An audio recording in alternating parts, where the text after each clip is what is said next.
introduction to listen to Rumi is not the same as hearing poetry. It is not the same as a recital of words that charm the ear for a fleeting moment. Listening to Rumi is like sitting at the edge of an ocean and realizing the waves are not just water. They are messages, ancient and alive, carrying fragments of something that existed before your birth and will remain long after your departure. 30 minutes of Rumi is not measured in minutes at all. Time bends, stretches, dissolves. You find yourself stepping into a current where language ceases to be mere sound and becomes a doorway.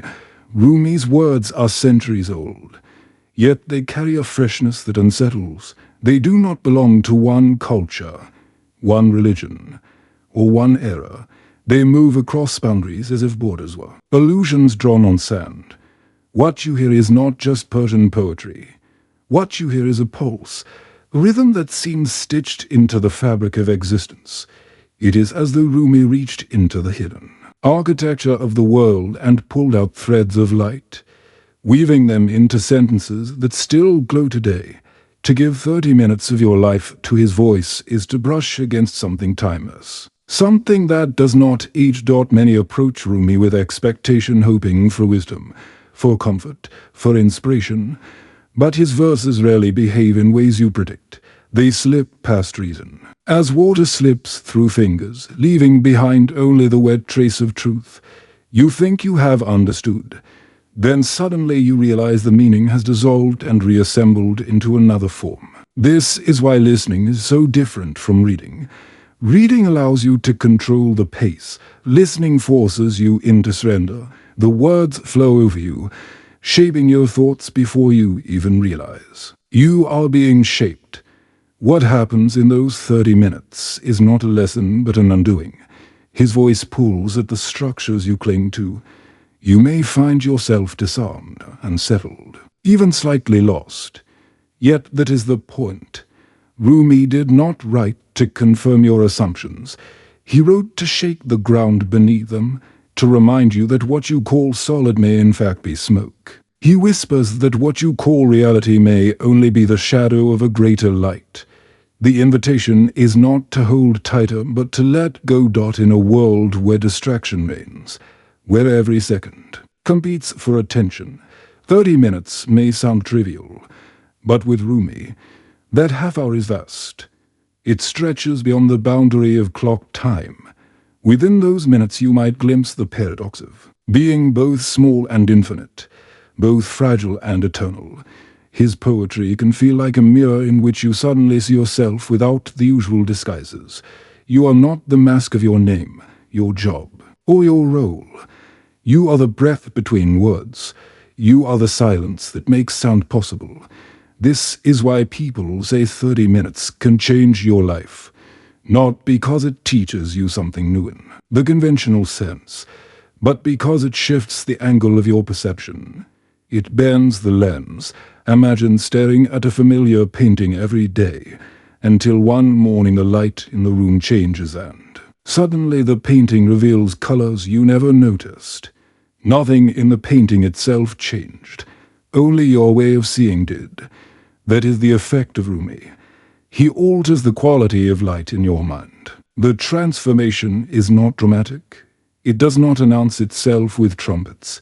It comes quietly, as though slipping into your bones unnoticed. Hours later, you may find yourself looking at a tree differently, or pausing at a simple moment of silence, sensing that something is hidden inside it. You may realize that what once felt like routine now carries a shimmer, an undercurrent of mystery. This is the mark of Rumi, not a sudden explosion of revelation, but a slow rearranging of how the world reveals itself to you. The cosmic dimension of his words is undeniable. He speaks of love, yet not the love that binds one person to another in possession. He speaks of a love that dissolves boundaries, that floods the universe. When you listen, you are not merely hearing metaphors. You are being introduced to a language that tries to describe the indescribable, to give form to the formless. That is why the experience can feel so expansive. It is like hearing echoes from a place you cannot yet see, but somehow recognize as home. And yet, Rumi is not only cosmic, he is practical, almost shockingly so. His words reach into the raw edges of human life, our longing, our anger, our confusion, our hunger for meaning. He does not dismiss these as weaknesses. Instead, he turns them into keys. To listen is to learn that every wound hides an entrance, every sorrow conceals a doorway. In this sense, Rumi is not merely a poet, but a craftsman of perception, reshaping pain into a tool, turning despair into light. So what does it mean to dedicate 30 minutes to him? It means entering a laboratory of the soul where experiments are conducted not with chemicals but with silence, sound, and awareness. You sit, you listen, and the experiment begins. The alchemy unfolds without you controlling it. Words dissolve into vibrations, and vibrations awaken memories that are not personal but universal. You may walk away unable to explain what happened, yet carrying a certainty that something has shifted. Rumi once wrote that silence is the language of God, and everything else is a poor translation. Listening to him, you begin to understand that. Every phrase is only a finger pointing to silence. The real teaching lies not in the words, but in the spaces between them. That is why the act of listening matters. You are not just hearing. You are being taught how to enter silence, how to become porous to meaning beyond language. The promise of it will change your life forever may sound exaggerated in a world flooded with slogans. But with Rumi, it is less a promise and more a probability. Life is changed not because 30 minutes contain some secret formula, but because they reveal what has always been present. Rumi does not give you new eyes. He cleans the dust from the ones you already have, and when the dust lifts, even slightly, you begin to see the world differently. That difference, however subtle, is permanent. To listen is to step into a different order of reality. You walk in as a seeker, and you leave as someone who remembers. Remembers what? That behind the noise of daily life, there is a rhythm older than memory. That beneath the chaos, there is a silence that never breaks. That within you, there is something not bound by the rise and fall of circumstance. 30 minutes is enough to remind you of this, and once reminded, you cannot unknow it. That is how life changes, not by adding something new, but by remembering something ancient. Would you like me to continue to the next section on core themes and concepts? Ban Kor Noor. Continue Chat Kor Noor. Section 2. Core themes and concepts. When you step further into Rumi's world, you find that the foundation is not built on doctrine or rigid philosophy. Instead, it is shaped by currents, streams of thought and feeling that move through his poetry like rivers carving valleys. To listen is to drift with those rivers, sometimes carried gently, sometimes tossed by rapids. If the introduction to his work opens the door, the core themes are the rooms within, each with its own resonance, its own atmosphere. The first current is love, but not the fragile form that depends on possession or approval. Rumi speaks of a love that does not fit into ordinary definitions. It is not confined to romance or family or even the human sphere. His love is elemental, like fire or wind. It moves through existence as the underlying engine of life.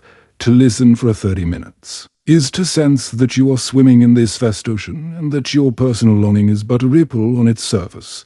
Rumi insists that this love is not something you acquire, it is what you are. The words remind you that the search for love outside is, in essence, the search for yourself inside.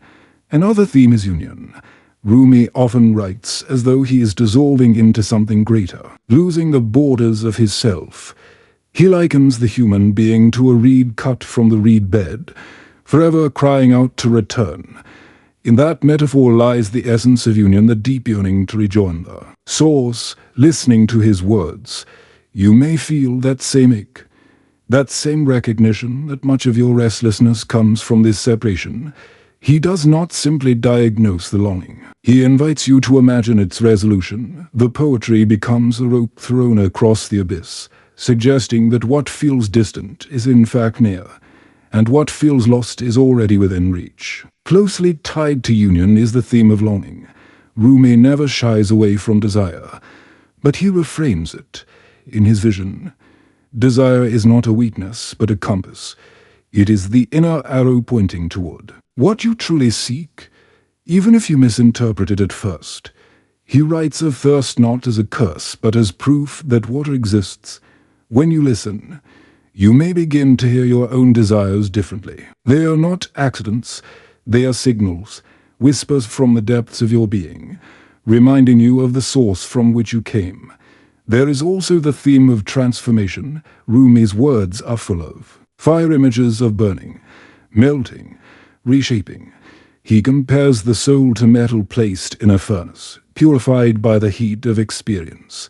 Pain, in this view, is not random suffering but part of an alchemy. That reshapes you. To hear these verses is to feel both challenged and comforted. You are reminded that the wounds you carry may be gateways, and that your struggles are not evidence of failure but signs that you are being refined. The 30 minutes become a ritual of remembering that change is not something to fear but the very process of becoming. Silence is another pillar. While his poems are woven from words, they often point back to silence as the true teacher. He writes that words are shadows, while silence is substance. As you listen, you may notice the pauses between phrases as much as the phrases themselves. These spaces create a rhythm, a breath-like pattern that carries meaning beyond language. Rumi uses words not to trap truth but to release it, so that silence can enter. The theme of silence reminds you that listening is not only about absorbing sound, but about letting sound lead you into stillness. Death, too, finds its place among the central motifs. Yet Rumi does not present death as an ending but as a transformation of form. He likens it to a seed dissolving in the soil, so that a flower may emerge. Listening to his reflections on death may stir unease at first, but then you notice the gentleness in his framing. Death becomes a doorway rather than a wall, a continuation rather than a stop. This theme does not seek to deny grief, but to place it in a larger context where endings are beginnings in disguise. Another strong current is the critique of illusion. Rumi challenges the structures people cling to: social norms, material pursuits, rigid identities. He insists that much of what we call reality is a distraction from the real. Listening to him is like being told that the stage on which you play your role is not the whole theater. There are curtains to pull back, deeper rooms to enter. This theme can feel unsettling, as if the ground beneath your daily life is less solid than you believed. Yet it also brings liberation, for if what you call real is only partial, then there is always more to see. Interwoven with these is the constant theme of the divine, not as an abstract doctrine but as an intimate presence. Rumi's God is not distant, not locked away in temples or texts. The divine is felt in the beating of the heart, in the turn of the seasons, in the laughter and the tears. Listening to his words, you begin to sense that the sacred is not elsewhere but here, in the immediacy of your own breath. This is perhaps the most transformative theme, the recognition that the distance between you and the divine is an illusion created by forgetting. Each of these currents: love, union, longing, transformation, silence, death, illusion. The divine does not flow separately. They intersect, overlap, weave into one another like threads of a tapestry. To give yourself 30 minutes is to watch these threads move before your eyes, forming patterns that are never fixed but always shifting. One moment you are caught in the fire of transformation, the next you are resting in the stillness of silence, and then you are swept again into the ocean of love. The themes are not lessons to memorize, they are experiences to undergo. That is why listening matters. The voice, the rhythm, the living presence of the words. These carry you into the themes not as ideas, but as realities. They sink beneath thought and settle into being. You do not walk away with a list of teachings. You walk away with a different atmosphere inside you, and this is perhaps the deepest truth. Rumi's core concepts are not external doctrines but mirrors. They reflect back what you already know in some hidden chamber of your soul. That is why they resonate so powerfully. Listening does not give you something new. It awakens what has been sleeping within you. Shall we proceed to the next section on deeper symbolic narratives? Ban Kal Noor. Continue Echat Kal Noor. Section 3. Deeper symbolic narrative. To speak of Rumi without speaking of his symbols is to miss the essence of his language.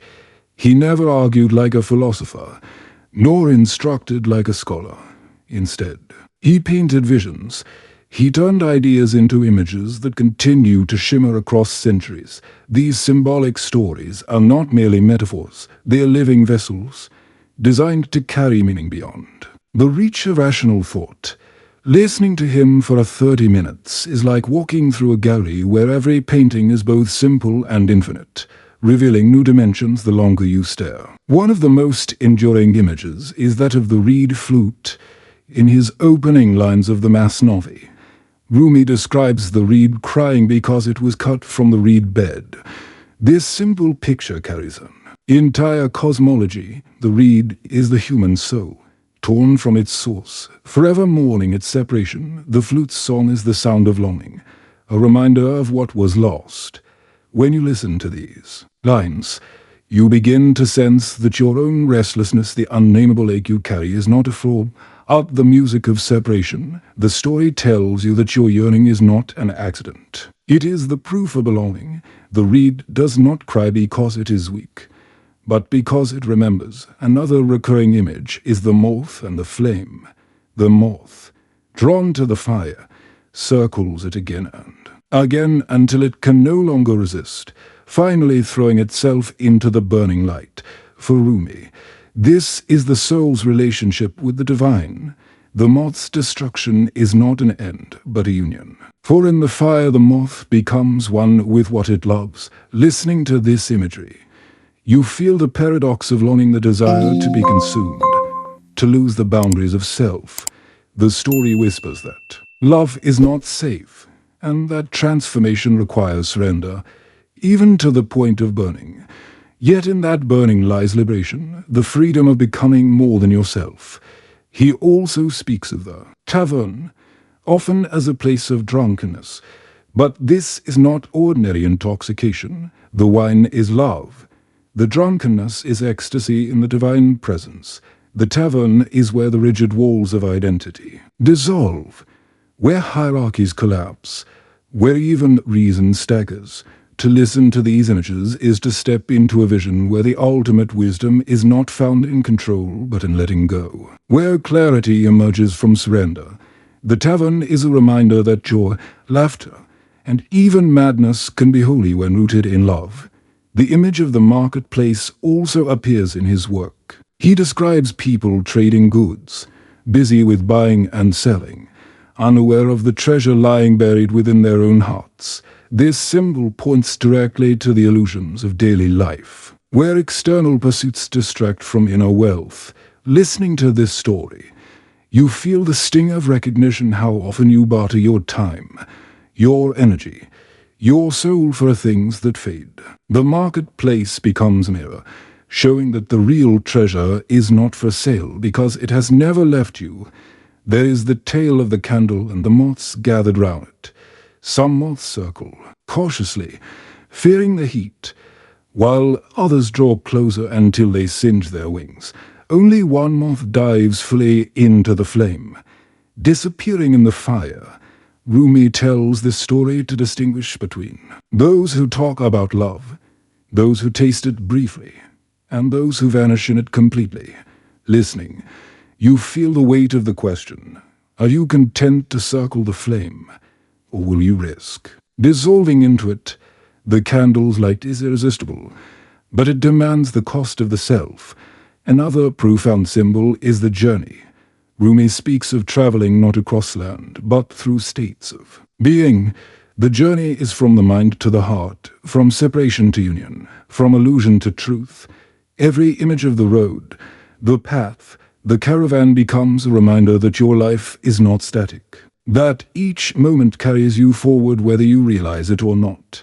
Listening to these verses is like hearing footsteps behind you, urging you to continue, whispering that the road is not outside but within. He also tells stories of animals to reveal human truths. A lion may appear as the symbol of divine strength, a donkey as the stubborn ego resisting change. These animal stories, playful on the surface, contain sharp insights beneath. To listen is to smile at the simplicity while feeling the deeper cut, the realization that your own pride, fear, or stubbornness is being described through these figures. Water, too, flows constantly through his imagery. He compares the soul to a stream searching for the ocean, the heart to a jar that must be emptied so it can be filled. He speaks of rain as the mercy of the divine, falling on all without discrimination. Listening to these water images awakens the sense that you, too, are fluid, not fixed. Your struggles are currents, your emotions waves, your being a drop longing for the sea dot. And then there is the story of the guest house. Rumi says the human being is like a house, and every emotion that drives joy, sorrow, anger, grief is a guest. The task is not to resist but to welcome, for each guest may carry a hidden gift. Listening to this, you feel the challenge of hospitality toward even the most painful feelings. The story reframes life's turbulence. Instead of fighting every storm, you learn to host it, trusting that each visitor has come for a reason. What ties these narratives together? Is their refusal to be confined to one meaning? The reed flute, the moth, the tavern, the marketplace, the journey, the animals, the water, the guest house. Each is a prism, scattering light in many directions. To listen is to turn the prism in your hands, catching new colors every time. The symbols do not tell you what to think. They invite you to step inside them, to live their truth in your own experience. This is why 30 minutes can feel like a lifetime. You are not merely absorbing words.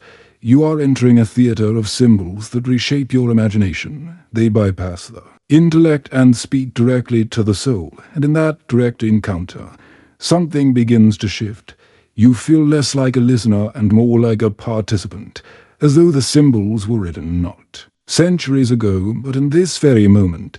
For you. Do you wish me to continue to section from practical integration and real-world implications? Then Kon continue at Kon Section 4. Practical integration and real-world implication. Symbols, poetry, and cosmic imagery might seem far removed from the ordinary rhythm of life. Yet the real brilliance of Rumi lies in how seamlessly his insights translate into daily existence.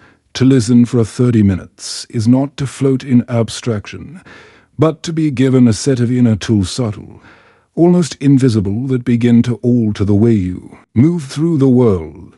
The stories of reeds, moths, taverns, and guest houses are not simply metaphors for meditation. They are lenses you can apply to the smallest of moments, shifting how you perceive and respond. Consider the theme of longing expressed in the reed flute. In the abstract, it speaks of separation from the source, but in the daily texture of your life, it can help you reframe your dissatisfaction. Instead of seeing your restlessness as a problem, you begin to view it as a compass. That ache you feel on a quiet evening, when even comfort seems empty, becomes not an enemy, but a signal pointing inward. Listening to Rumi plants the suggestion that restlessness is not solved by adding more distractions, but by allowing yourself to feel the pull toward deeper connection. This subtle reorientation changes how you treat desire. It no longer drives you endlessly outward, but gently inward. Or take the symbol of the guest house. Imagine a morning when anxiety arrives uninvited. The instinct is to resist, to fight, to silence it. Yet with Rumi's words echoing, you pause. You recognize anxiety as a guest, knocking at the door of your house. You may not enjoy its company, but you open the door anyway, curious about what it might be carrying. This small act of hospitality, welcoming rather than resisting, alters your relationship with discomfort. It doesn't erase the anxiety, but it softens the edges, allowing you to learn from it rather than being crushed by it. In this way, a 13th century image becomes a practical method of emotional resilience, the moth and the flame. When applied to ordinary life, reminds you of the cost of true devotion, every meaningful pursuit, love, creativity. Faith demands risk, the risk of being burned. To listen to Rumi is to be reminded that safety is not the highest value. Sometimes you must step closer to the flame, knowing it will singe your wings. In order to live fully, this can take the form of speaking truth when silence feels safer, of creating art that exposes your vulnerability, of loving without a guarantee of return in each case. The moth's flight becomes a guide for courage. Even the tavern, with its imagery of drunkenness, finds its place in daily integration, not as literal intoxication, but as a reminder to loosen control. In a society that prizes efficiency and order, Rumi's tavern suggests that sometimes the highest wisdom lies in stumbling, to laugh freely, to dance without self-consciousness, to allow yourself to feel joy without justification. These are forms of sacred intoxication.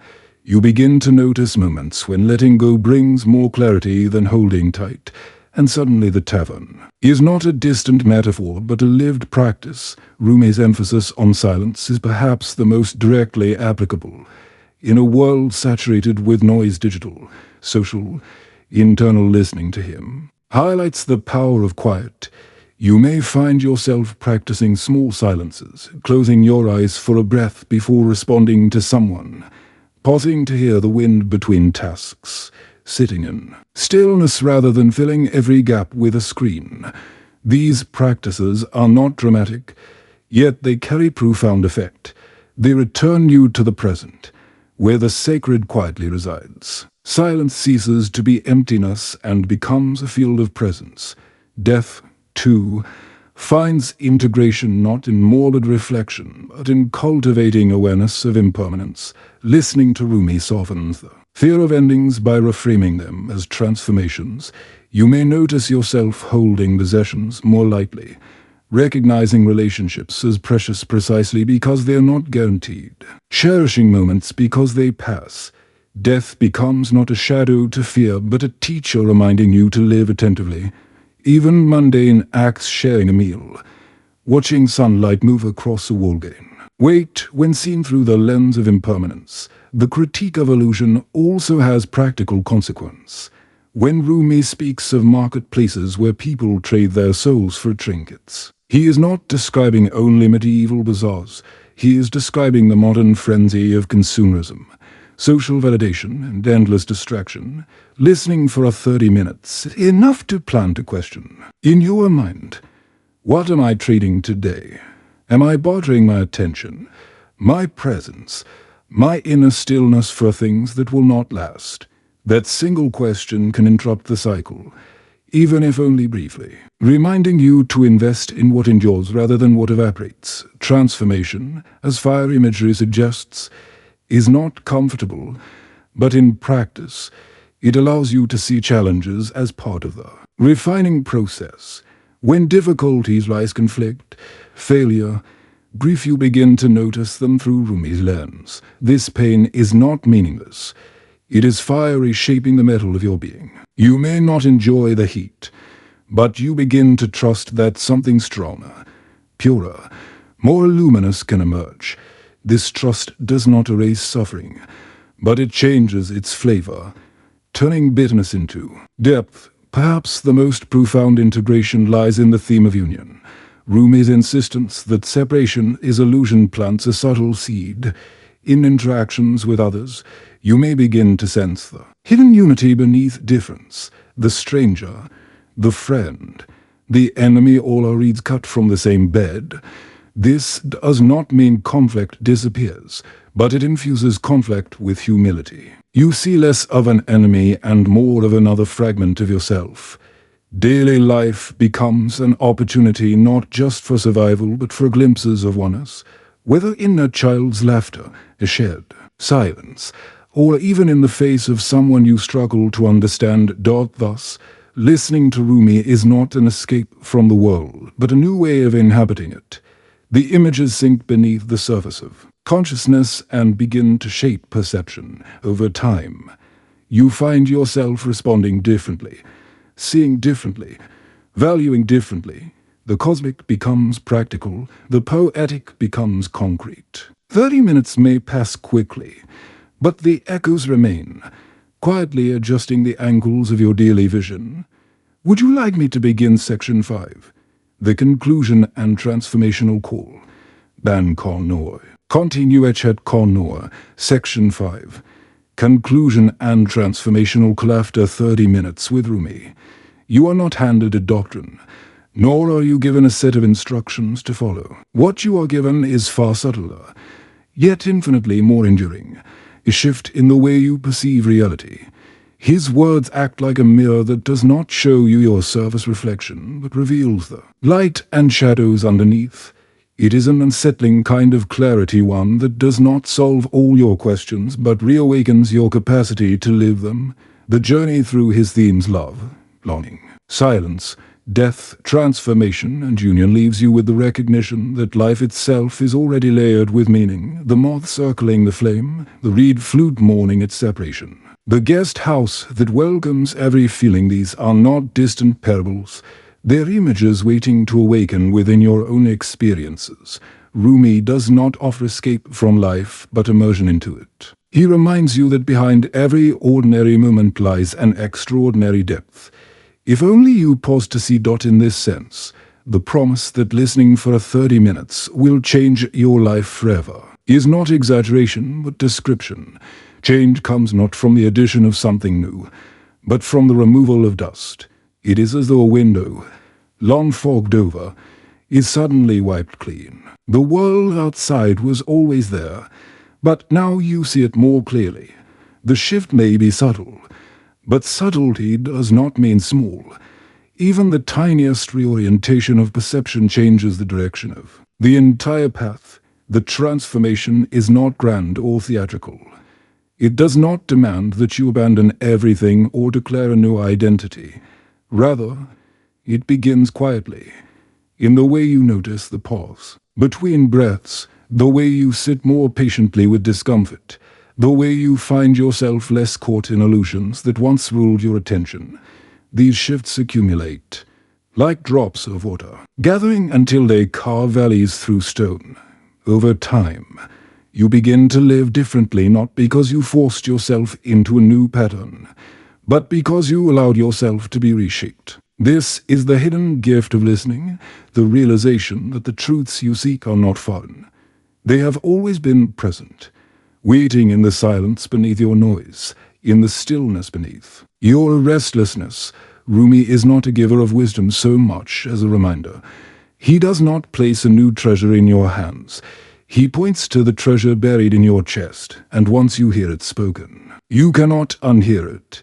The memory becomes permanent, a thread you can always follow back when you feel lost. But listening alone is not the end. The words call you toward living them. To hear that love is fire means little unless you step closer to the flame. To hear that longing is a compass remains abstract unless you allow yourself to follow its direction. To hear that silence is the true teacher changes nothing unless you pause, even briefly, to enter it. The transformational call is not to admire the poetry from a distance, but to let it move into your muscles, your breath, your choices. Imagine the next time sorrow arrives at your door. Instead of resisting, you recall the guest house and open the door with curiosity. Or the next time you feel restless, you remember the reed flute and allow the longing to guide you inward rather than outward. Or the next time you face risk, you remember the moth and step into the flame despite fear. These small acts are where life begins to shift permanently. Not in abstract contemplation, but in embodied response. The call, then, is simple but demanding. Live with awareness. Listen not only to Rumi's words, but to the world itself as if it were poetry. Hear the silence between conversations. Notice the longing within your own chest. Pay attention to the fleeting beauty of impermanence. Welcome each visited joy, grief, anger. Love as though each carried a hidden gift. In doing so, you are no longer merely listening to Rumi. You are living him, and if 30 minutes can create this. Opening. Imagine what a lifetime of listening not only to the poems, but to life itself could unfold. You do not need to become a mystic, a scholar, or a saint. You need only become present, porous, willing to be changed. That willingness is the key.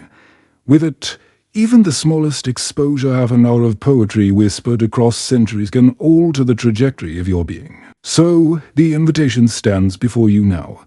Will you remain passively, hearing words and forgetting them?